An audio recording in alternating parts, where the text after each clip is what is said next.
Hello students, myself Rishi Chatwani. I am a chartered accountant and assistant professor government college. आज का जो हमारा topic है वो है comparative and common size analysis, या इस टॉपिक का आप नाम ये भी कह सकते हैं financial analysis tools and techniques. तो बहुत ही इम्पॉर्टेंट टॉपिक है।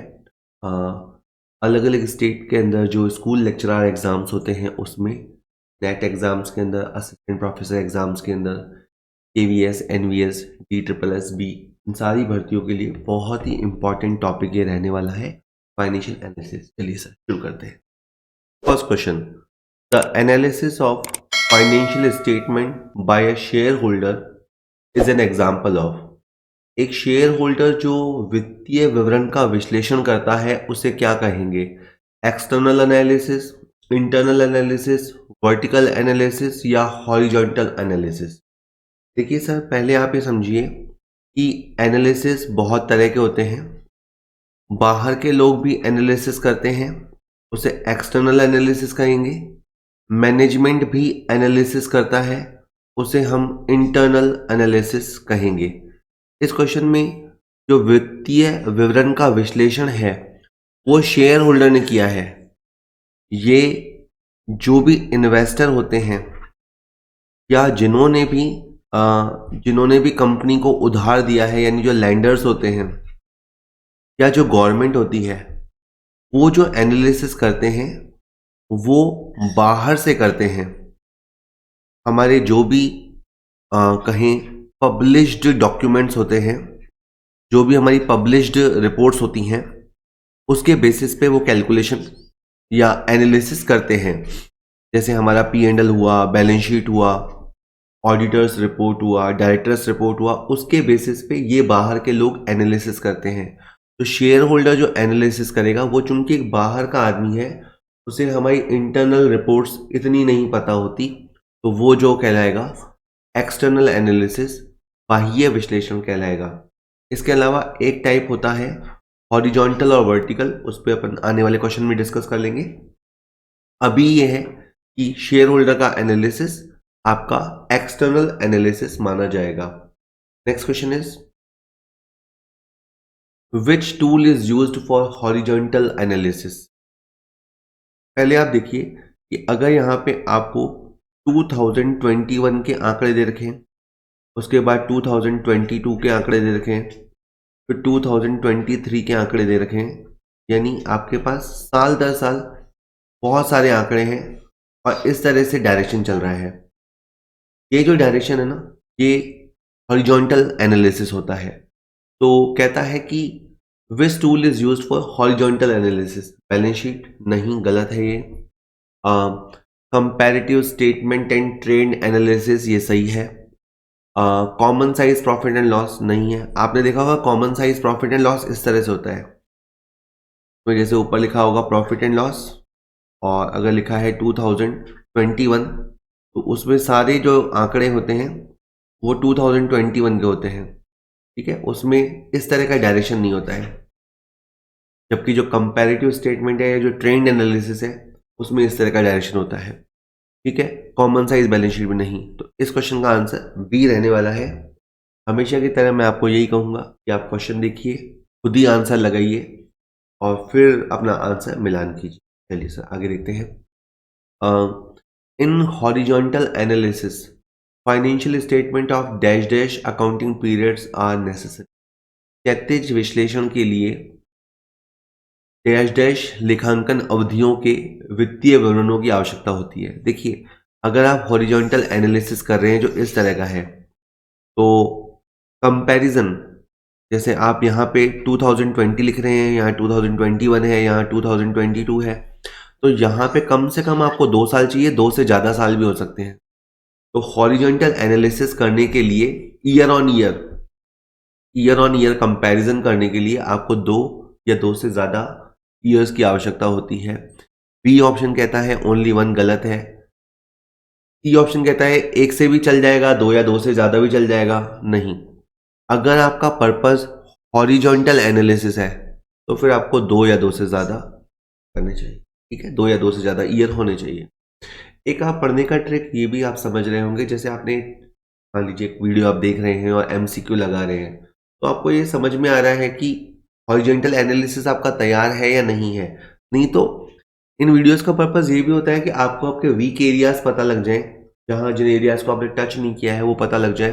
फिर अब आप जाइए और horizontal analysis versus vertical analysis को पढ़ लीजिए, ताकि आप आराम से उसको आप एमसीक्यूज को लगा पाए। अगला क्वेश्चन है, break even point refers to that point where, संविच्छेद बिंदु उस बिंदु को संदर्भित करता है जहां पे total cost are more than total sale, गलत। Where total cost are less than the total sale, गलत। जहां टोटल कॉस्ट हाफ है, गलत। जहां टोटल कॉस्ट इक्वल है, बिल्कुल सही है। सर अपन जानते हैं कि ब्रेक इवन पॉइंट पे ना तो हमें कोई प्रॉफिट होता है और ना हमें कोई लॉस होता है, ठीक है।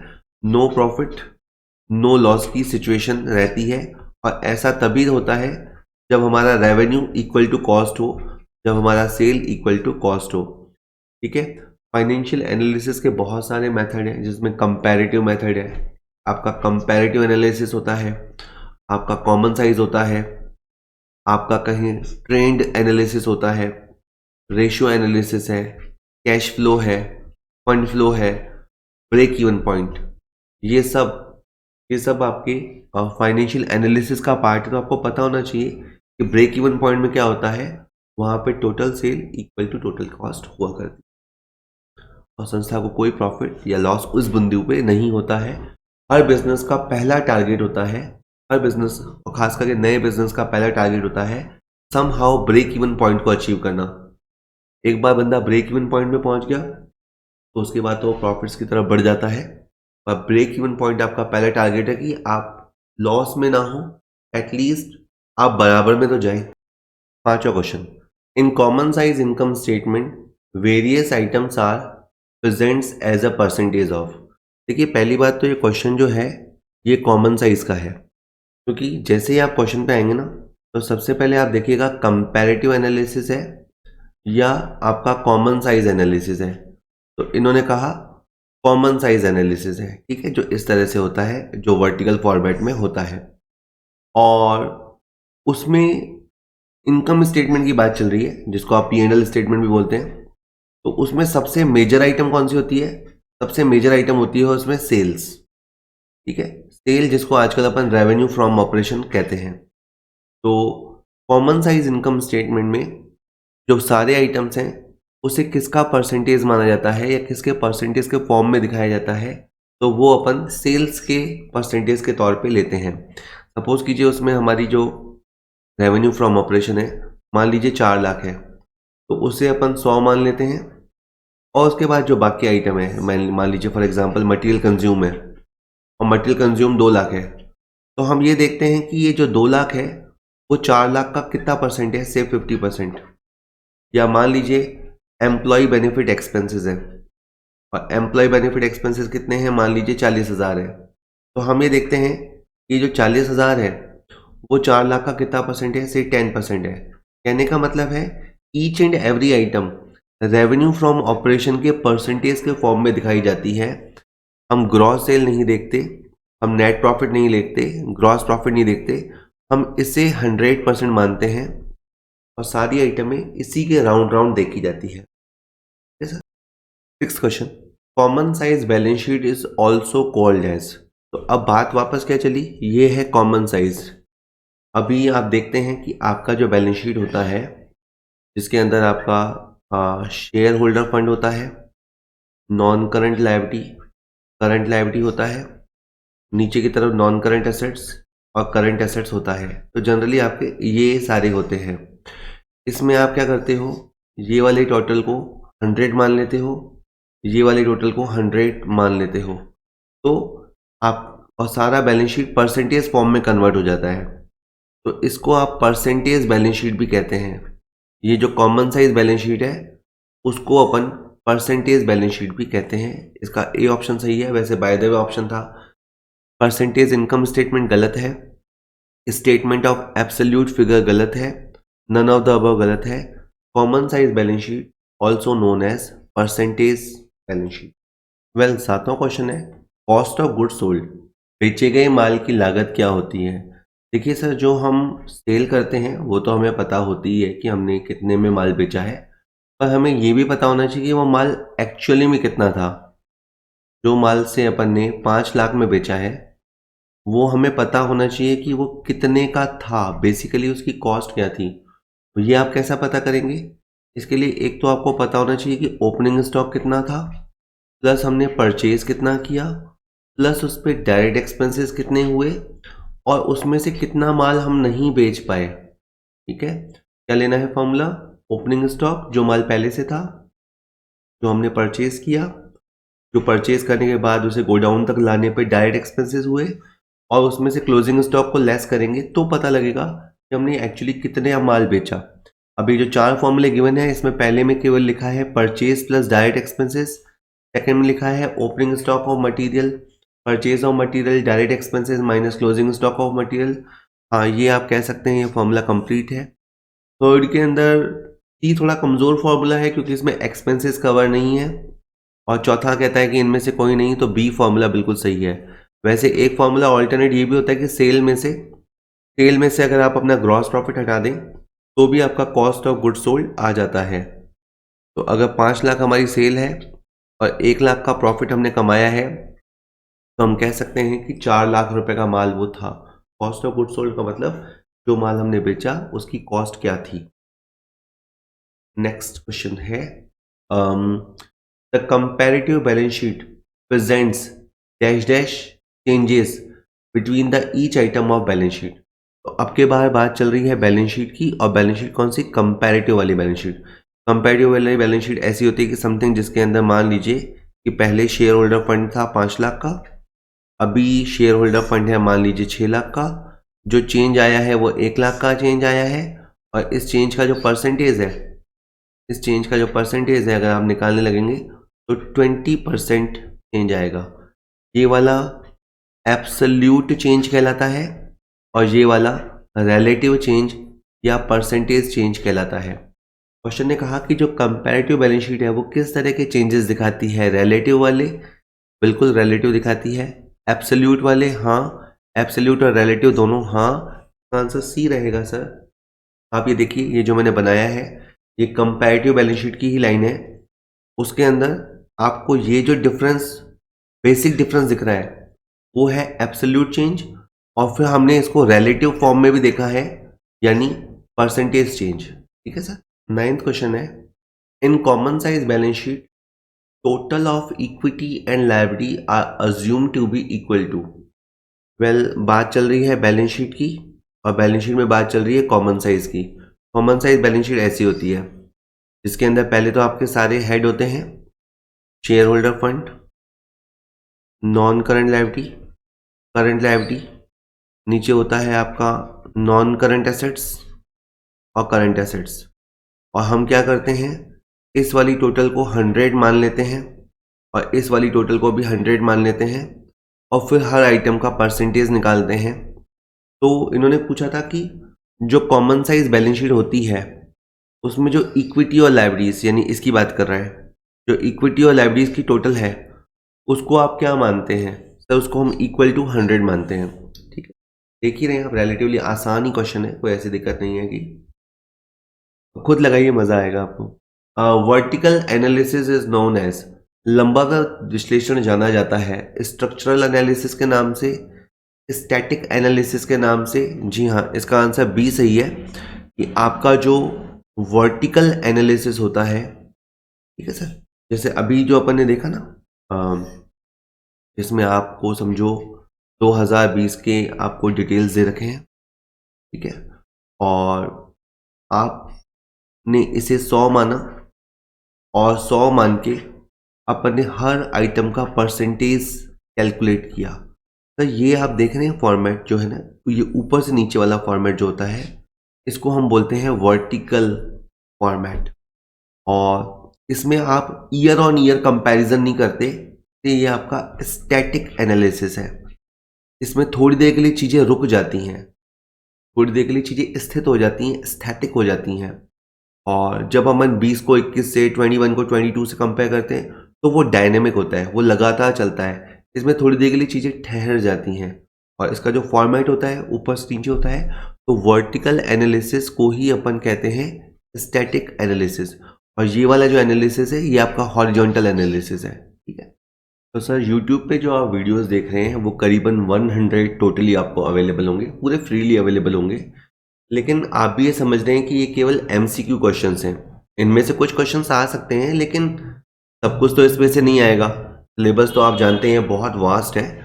तो मैंने एक पूरा कोर्स डिज़ाइन किया है और वो हमारे कॉमर्स पॉइंट ऐप पे अवेलेबल है, आप उस ऐप को डाउनलोड कर सकते हैं। उसके अंदर क्या क्या कंटेंट है मैं आपको एक ब्रीफ आइडिया देता हूँ।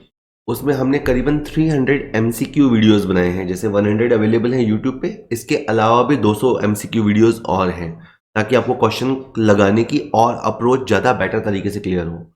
इसके अलावा 300 थ्योरी वीडियोस हैं। देखिए सर, आप यूँ समझिए कि आपका मोटा मोटा सिलेबस जो है उससे अगर अपन छोटे छोटे 100 टॉपिक्स में डिवाइड करें, 100 चैप्टर्स में डिवाइड करें, तो एटलीस्ट एक चैप्टर को समझाने के लिए 4 या 5 क्लासेस की ज़रूरत होती है।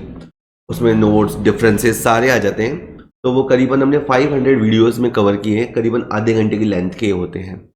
इसके अलावा जो क्वेश्चन, आप देखिए आप टीचर बन गए तो प्रैक्टिकली तो आपको क्वेश्चन बोर्ड पे ही कराने हैं, तो वो हमने 200 वीडियो शूट किए हैं जिसमें क्वेश्चंस को प्रैक्टिकली कैसे सॉल्व किया जाता है। अगेन जब क्वेश्चन सॉल्व करेंगे तो उसमें नियम और सब कुछ आपके सामने आएगा। आपका 30 मार्क्स का एजुकेशन साइकोलॉजी भी है, उसके भी 50 वीडियोस हमने इनकॉर्पोरेट किए हैं ताकि आपको एक रफ आइडिया तो लग जाए। मैं नहीं कहता 50 वीडियो से पूरा ही साइकोलॉजी हो जाएगा, बट आपको एक रफ अप्रोच तो आ जाएगा कि कैसे एजुकेशन साइकोलॉजी को पढ़ा जाता है। इसके अलावा मेन जो मैं मानता हूँ फीचर है कि हम डेली 40 मिनट का, पौन घंटे का लाइव क्लास लेंगे और 15 फरवरी से स्टार्ट होने जा रहे हैं। अगर आप इंटरेस्टेड हैं तो नीचे जो गूगल फॉर्म दे रखा है डिस्क्रिप्शन में, वो आप भर सकते हैं, या आप मुझे इस नंबर पे व्हाट्सएप कर सकते हैं जो स्क्रीन पे आ रहा है। और अगर आप 15 फरवरी के बाद भी अगर ज्वाइन करते हैं, जब भी ज्वाइन करते हैं, तो ये सारी रिकॉर्डेड फॉर्म में आपको मिलेगी। जो डेली क्लास होगा, क्लास के बाद वो रिकॉर्ड हो जाएगा और अपने वो ऐप पे चला जाएगा। ठीक है सर। इसके बाद अगर हम बात करें तो ये जो वीडियो पार्ट है वो है, और मैं कुछ और फीचर्स आपको बता देता हूँ। आप 1 महीने तक के ट्रायल क्लासेस फ्रीली ले सकते हैं, क्योंकि एक बार के लिए ट्रस्ट कर पाना बड़ा मुश्किल होता है कि आप इतना सब कंटेंट देंगे क्या और आप इतना ही अच्छा लगातार पढ़ाते रहेंगे क्या। तो बिल्कुल सर, आप 1 महीने का फ्री ट्रायल क्लासेस ले सकते हैं ताकि आपको कंसिस्टेंसी लेवल पता लग जाए। मैं डुअल लैंग्वेज यूज़ करूँगा, जैसे हिंदी अंग्रेज़ी दोनों भाषाओं का प्रयोग करूँगा, जो कि आसान से होंगे, तो आप आराम से चीज़ों को बेटर वे में समझ पाएंगे। दोनों ही भाषाएं आनी चाहिए, मैं मानता हूँ। क्लासेस डेली लाइव होंगी, बता ही दिया, रिकॉर्डिंग दी जाएंगी। ठीक है। एक आपके लिए इंस्टॉलमेंट फीस फैसिलिटी भी है। कोर्स का रेट वैसे तो बहुत ही नॉमिनल रखा है, आप उसे देख सकते हैं ऐप पे जाके। फिर भी उसके बावजूद भी मैंने उसे बहुत छोटे छोटे 300-400 रुपये के इंस्टॉलमेंट में ब्रेकअप भी किया है। तो इन केस कि अगर आपको लगे कि सर हमने ले लिया और हमें बाद में अच्छा नहीं लगा, तो कोई बात नहीं, आप एक 300-400 रुपये खर्च कीजिए, में आप देखिए कि आपको क्या कंटेंट मिल रहा है और आपके लिए वो कितना यूज़फुल है। अच्छा लगे तो कंटिन्यू कीजिए और नहीं लगे तो 300-400 रुपये का घाटा खा लीजिएगा। ठीक है, इतना कोई बड़ा घाटा नहीं है। अगर अपन एक समथिंग 50,000 प्लस रुपये मंथली की जॉब के लिए जा रहे हों और एक 4-5 हज़ार का कोर्स है, तो वो अपन बहुत आराम से कर सकते हैं, और वो भी अपने को इंस्टॉलमेंट में देने हैं। तो इससे तो खैर आई डोंट थिंक कि कुछ सस्ता होगा, या अगर सस्ता होगा तो इतना कंटेंट मैं नहीं मानता होगा। और डाउट क्लियरेंस के लिए अपन एक टेलीग्राम ग्रुप क्रिएट कर लेंगे। जैसे जैसे स्टूडेंट्स ज्वाइन होंगे तो अपन एक टेलीग्राम ग्रुप डेडिकेटेडली इसीलिए बनाएंगे जिसमें स्टूडेंट अपने डाउट्स पुटअप करेंगे और मैं या बाकी अदर स्टूडेंट होंगे वो उनको सॉल्व करेंगे। तो तरह का रहेगा सर। इसके अलावा 10,000 MCQs आपको PDF फॉर्मेट में दिए जाएंगे, और लास्ट में जब एग्ज़ाम्स ऑलमोस्ट आने वाले होंगे या 3 महीने करीबन बचे होंगे, तो 50 सैम्पल पेपर्स अपलोड किए जाएंगे जिनको आप लगा के आप अपनी तैयारी देख सकेंगे। तो ये सब आपको उस कोर्स में मिलेगा, तो देख सकते हैं। Thank you. आगे अभी क्वेश्चन और बाकी हैं, उनको करेंगे। 11th, if net revenue from operation of a firm are 120,000, यानी सेल 120,000 है, और cost of RFO is 66,000 and operating expenses are 24,000, what will be the percentage of operating income on net revenue from operation.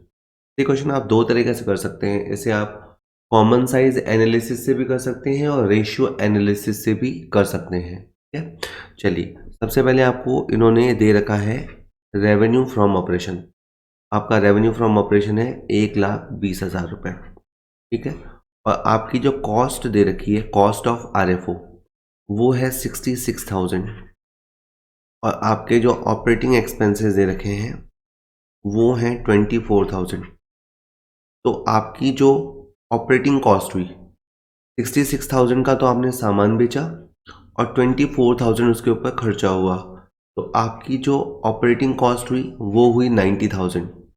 और आपका जो operating income हुआ, operating profit हुआ, वो हुआ 30,000। अपने को ऑपरेटिंग प्रॉफिट रेशो बनाना आता होगा। ऑपरेटिंग प्रॉफिट रेशो में आप ऊपर की तरफ तो रखते हैं ऑपरेटिंग प्रॉफिट और नीचे की तरफ रखते हैं सेल इंटू 100। आपका ऑपरेटिंग प्रॉफिट है 30,000 और आपका सेल है 1,20,000 और आप इसे परसेंटेज में निकालते हैं तो आता है आपका 25%। तो इस क्वेश्चन का जो ऑपरेटिंग प्रॉफिट परसेंटेज है वो है 25%। दूसरा तरीका ये था कि आपका ये जो रेवेन्यू फ्रॉम ऑपरेशन है इसे 100 मान लीजिए।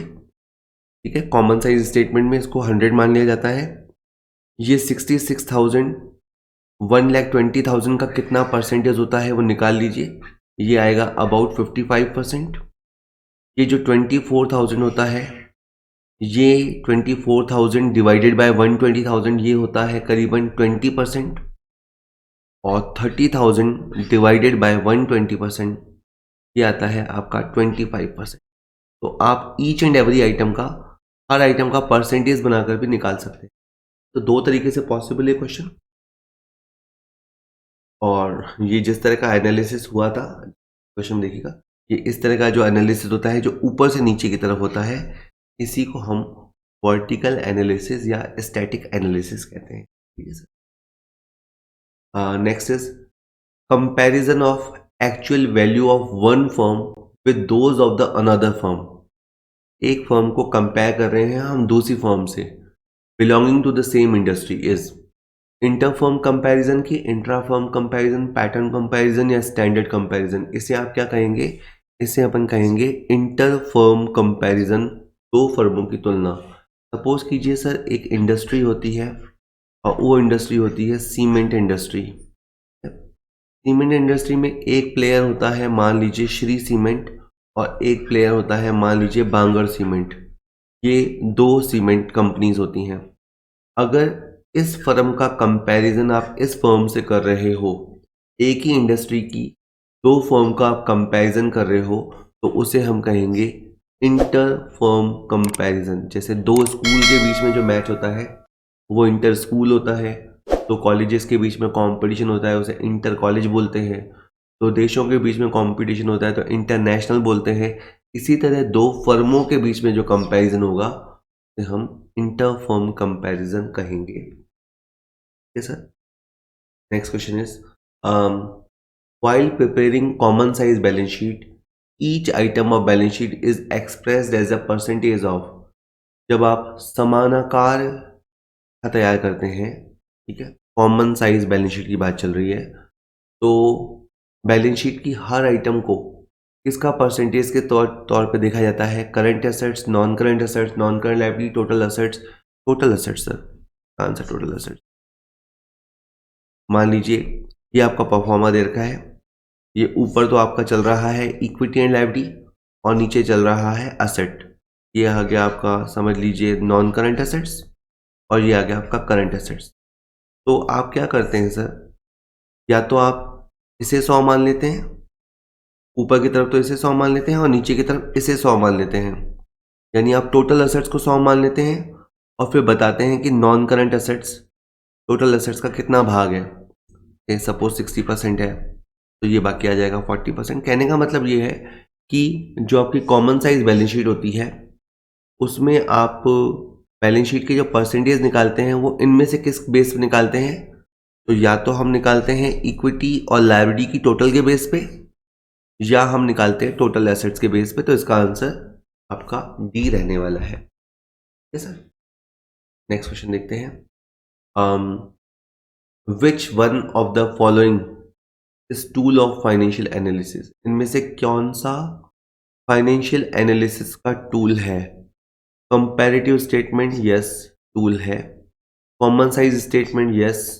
Cash flow statement, yes. All of the above, yes. तो इसका आंसर आपका ऑल ऑफ द अबव आएगा। फाइनेंशियल, पहले एक चीज होती है फाइनेंशियल स्टेटमेंट और फिर होता है फाइनेंशियल एनालिसिस। फाइनेंशियल एनालिसिस करने के बहुत सारे मेथड होते हैं और उसमें ये आपका मेथड है, ये सारे के सारे आपके मेथड है। इसके अलावा आपका फंड फ्लो होता है,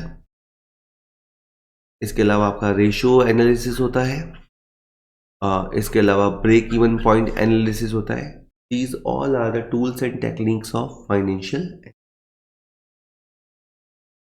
वेल, नेक्स्ट क्वेश्चन है, which of these are not the method of financial statement analysis?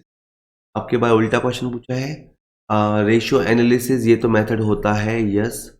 Comparative analysis भी मेथड होता है, यस। ट्रेंड एनालिसिस भी मेथड होता है, यस। कैपिटलाइजेशन मेथड नहीं होता। कैपिटलाइजेशन मेथड गुडविल वैल्यूएशन में काम आता है, और भी चीज़ों में काम आता होगा, लेकिन जो फाइनेंशियल एनालिसिस है उसमें इस तरह का कोई मेथड, कैपिटलाइजेशन मेथड नहीं होता। 16th, from financial statement analysis the creditors are interested to know. जो वित्तीय विवरण का विश्लेषण होगा उसमें जो क्रेडिटर होंगे, जो एक्सटर्नल एनालिसिस करेंगे, उनकी रुचि क्या जानने में होगी? लिक्विडिटी, प्रॉफिटेबिलिटी, एफिशिएंसीज या share capital? Definitely sir liquidity. वो हमारी तरलता जानना चाहेंगे। तरलता मतलब हमारी शॉर्ट टर्म फाइनेंशियल पोजीशन जानना चाहेंगे, क्योंकि उन्हें अपनी चिंता रहती है कि हम उनका पैसा चुका पाएंगे या नहीं। उन्होंने जो हमें गुड्स सप्लाई किए हैं या जो सर्विसेज दी हैं, हम उनको पैसा दे पाएंगे या नहीं, तो वो लिक्विडिटी जानने में इंटरेस्टेड होंगे। हर किसी का फाइनेंशियल एनालिसिस करने का एक पर्पस होता है, इनका लिक्विडिटी होता है। Next question is, which analysis is considered as dynamic? Horizontal analysis, vertical analysis, internal, external? Sir इसका आंसर है हॉरिजॉन्टल एनालिसिस। देखिए, एक बार के लिए अपन और समझ लेते हैं।